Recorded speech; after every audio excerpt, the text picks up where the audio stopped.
Hey, Kevin, good to see you. I'm here with Kevin Gregory. Kevin, why don't you tell me a little bit about what your background here is at Deloitte and your role? Sure. Nice to see you, Jim. I'm the Gen AI lead for the energy and chemical sector in Deloitte. So I have about 35 years helping our clients with ways to drive more value from their data. And the latest evolution of that, obviously, is how AI and Gen AI can provide more insights and accelerate their growth. So our practice focuses on helping clients with their AI journey, everything from original strategy creation through ideation and into development and the production deployment of solutions. Awesome. Well, so Kevin, I don't think there's a sector that can escape AI. So maybe we could take this as a two-part question. Why don't you tell us a little bit about the energy side and sort of how that's being impacted by AI and some of the opportunities and use cases there?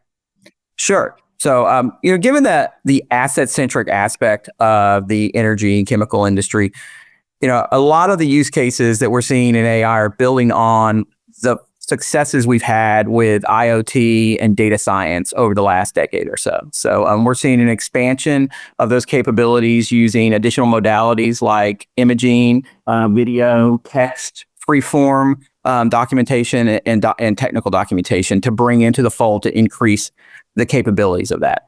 The other area that we're seeing a lot of expansion in right now is in the use of agents or agentic AI to be able to support those workers so that they can be more proficient and effective at their individual roles. Got it. And so on that last piece too about agentic, like one of the things we hear a lot about is sort of AI and questions about like are AI replacing people and things like that. But you really hit on the point where it's humans plus machines. It's the humans working with the agents. Is that how you guys are really thinking about sort of the implementation of agentic AI? 100%. So it's the personal assistant or the orchestrator in a multi-agent system where it's helping agents that are in individual applications go beyond those boundaries to be able to affect the whole process. But in the end, it's really in areas such as institutional knowledge gathering and how do we take the experience of the 35-year person, ensure that we get the right points of data, and then collect it and get it into the mind of the 35-day person, right? And so the who, the how, and the when, they need to be able to identify and access that information. That's really where agents are coming along. It's not anywhere near replacing. So. Got it. That's super helpful. And so then pivoting to chemicals, is it similar or different types of use cases? So chemicals, the chemical sector has some unique challenges or opportunities of its own because while it has assets, it's also very product oriented. So there's a lot of research and development identification. And so AI is giving the sector the ability to do a few things. One, to accelerate the rate at which we develop and identify new products by doing both constant market surveillance to be able to identify opportunities, to being able to mine previous work that's been done in the lab so that we can reduce duplication, but we can also accelerate development timelines.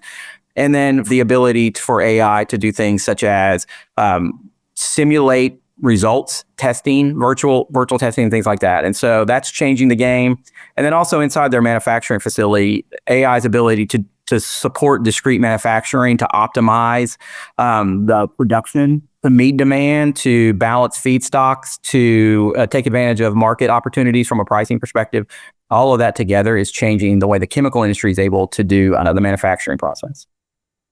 Wow, that's awesome. There's so much happening in both industries. Maybe take your pick. Like which one, where do you see some of the future of this going in terms of AI, Gen AI, agentic AI in either of the two verticals? So I think two things are going to happen immediately, right? So one is how we collect information from the institutional knowledge perspective is going to change. So we're past the point where we ask someone to do a task and then they sit down at a laptop and fill out a form or that kind of stuff. It's definitely an interactive narrative today of where we can collect information from them. The systems that they're working with, the Gen AI systems, can ask questions back if they missed data sets and things like that. And then, as I said, AI can then look and say, hey, Kevin needs to know that because he's going to go out and do a similar task tomorrow and he's never done it before. So that's a big aspect. I think Agentic is going to be able to be the facilitator of that. I'm doing this task. What data is available in the corpus of knowledge in our organization that I need to go access and go get it for me, kind of stuff, right? So that's a big part of it. I also think that there's a movement right now toward unlimited reality and its ability to not only simulate facilities, whether that's a refinery or help us space out a new oil field perspective, but also in our ability to train new employees from this is the task you're going to be taking on or how it's changed to from a safety perspective, refreshing people after long breaks like the holiday break we just had. Well, I love that too. I mean, the safety and some of these elements of simulation, right? Doing them in a virtual world, engaging through those tools makes the job more safe, makes the results better, and you can kind of do it probably in a more cost efficient manner too, which seems great. Kevin, great. Thanks for those answers as well. Let's think about like pieces of advice, right? It's new year. We're trying to think about what are some things that people should be thinking about. So what's your one piece of advice to executives that are trying to navigate AI in this sector? So I would say there are three things that I would suggest that executives in the sector do. One is launch an enterprise AI program. So to address the data challenges we were talking about, to address risk and governance, to ensure that architecture is aligned across your organization. That will be the key to getting ahead and not being the barrier to slow the progress. So that's one. Two, create an R&D type environment, right? Or a mentality. So, have a process for education and training, have an ideation capability for art of the possible discussions. But in the end, remember, the goal is to have a tangible roadmap that can drive value. So walk through those three steps. The last thing I would say is measure.